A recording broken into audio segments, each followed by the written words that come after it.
음식 시킬 땐 정말 익숙한데 막상 주식으로 사려고 하면 좀 망설여지는 이름, 바로 도어대시입니다. 아마 많은 분들이 써보셨을 텐데 투자라고 하면 고개를 갸웃하게 되죠. 오늘 이 변동성 큰 주식에 숨어 있는 매수, 매도 혹은 관망 시그널을 아주 명확하게 한번 파헤쳐 보겠습니다. 와, 이 주가 변동폭 한번 보세요. 52주 최고점이랑 최저점 사이의 차이가 어마어마하죠. 정말 롤러코스터가 따로 없는데 많은 개인 투자자분들이 바로 이 지점에서 혼란에 빠지시는 겁니다. 도대체 이 주식 왜 이렇게까지 위아래로 정신없이 흔들리는 걸까요? 네, 그래서 오늘 우리가 던져야 할 핵심 질문이 바로 이겁니다.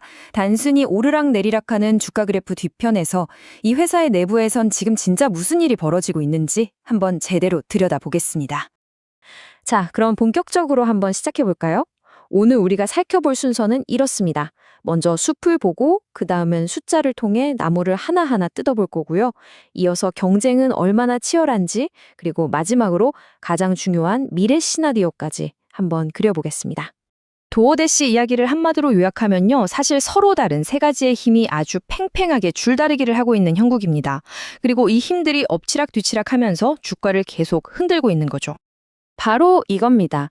첫째, 매출 성장세는 정말 엄청난데 그만큼 돈도 어마어마하게 쓰고 있다는 점.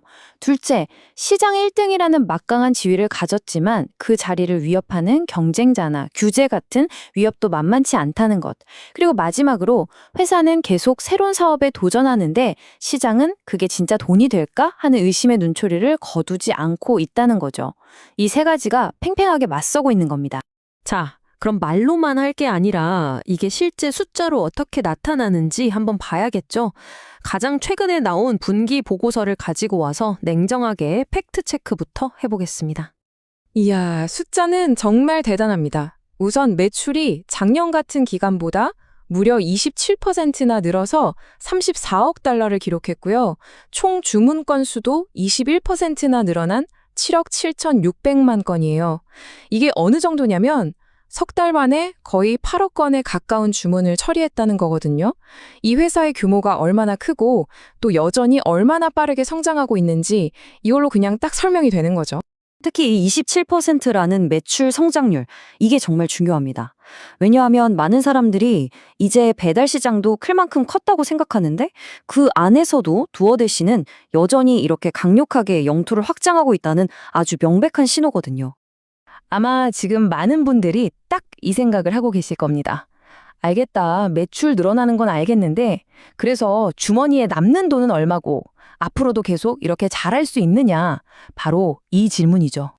자, 바로 이 슬라이드가 많은 투자자분들을 헷갈리게 만드는 핵심 포인트입니다.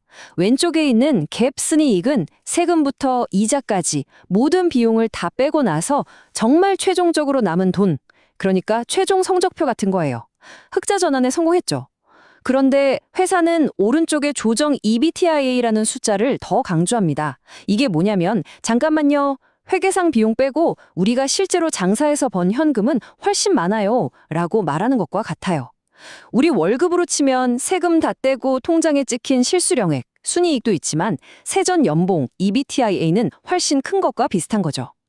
회사는 실제 영업활동으로 벌어들인 현금이 무려 7억 5,400만 달러나 된다고 이야기하고 있는 겁니다. 그러니까 핵심은 이거예요. 돈을 잘 벌고 있으면서도 회사가 일부러 돈을 더 많이 쓰겠다고 아예 계획을 발표해 버린 겁니다. 2026년에는 신사업이랑 해외 시장에 더 공격적으로 투자하겠다고요? 바로 이 점이 이렇게 실적이 좋은데도 불구하고 시장에 이거 돈 너무 많이 쓰는 거 아니야 하는 불안감을 심어준 가장 큰 원인이 된 거죠. 그렇다면 이 막대한 투자는 과연 수성, 즉 방어를 위한 걸까요? 아니면 더 큰 땅을 차지하기 위한 공격적인 투자일까요? 그걸 알려면 지금 도어대시가 싸우고 있는 전쟁터의 상황을 자세히 들여다봐야 합니다. 도어대시의 가장 강력한 무기, 경제학에서 말하는 해자는 바로 이겁니다. 압도적인 시장 지배력, 미국 음식 배달 시장의 무려 56%를 혼자 차지하고 있어요. 이건 뭐 거의 과점이라고 봐도 될 정도로 막강한 힘이죠. 그리고 이 슬라이드가 그들의 진짜 야망을 보여줍니다. 처음엔 레스토랑 음식 배달로 시작해서 시장을 장악하고 그 다음엔 편의점, 이제는 식료품이나 소매점 물건까지 배달하면서 동네 모든 상점을 연결하는 거대한 플랫폼이 되려는 거죠. 최근에 유럽의 딜리버로나 월트 같은 큰 기업들을 인수한 건 그 야망이 미국을 넘어 전 세계로 향하고 있다는 걸 보여주는 거고요. 하지만 빛이 강하면 그림자도 짙은 법이죠. 이렇게 거침없이 성장하는 것처럼 보이는 도어대시의 발목을 잡을 수 있는, 어쩌면 이 모든 걸 한순간에 무너뜨릴 수도 있는 가장 큰 위협은 과연 무엇일까요? 리스크도 정말 여러 군데에 숨어 있습니다. 뉴욕시처럼 대도시에서 갑자기 배달 수수료 관련 법을 바꾼다거나, 특히 돈이 될 거라고 보는 식료품 배달 시장에서 경쟁이 훨씬 더 치열해지는 것, 그리고 아까 말했던 막대한 투자가 실패로 돌아갈 가능성도 있죠. 또 딜리버루처럼 거대한 회사를 인수한 뒤에 이걸 제대로 통합해서 시너지를 내는 것도 보통 일이 아니고요. 예전부터 계속되어 온 배달기사 관련 소송들도 여전히 시한폭탄처럼 남아 있습니다. 자, 이제 거의 다 왔습니다. 지금까지 살펴본 모든 데이터를 종합해서 투자자 입장에서 생각해 볼 수 있는 도어대시의 3가지 미래 시나리오를 한번 구체적으로 그려보겠습니다. 먼저 가장 긍정적인 미래, 이른바 강세 시나리오입니다. 이건 새롭게 내놓은 AI 앱 같은 신사업이 대박이 나고 인수한 해외 기업들이 성공적으로 자리를 잡아서 엄청난 시너지를 내는 경우예요.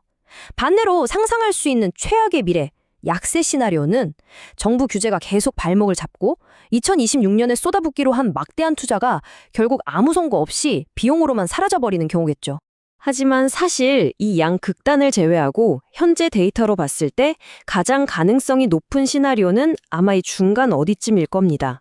핵심인 음식 배달 사업은 지금처럼 완만하게 성장하고 신사업들은 생각보다 돈과 시간이 더 많이 들어가는 거죠.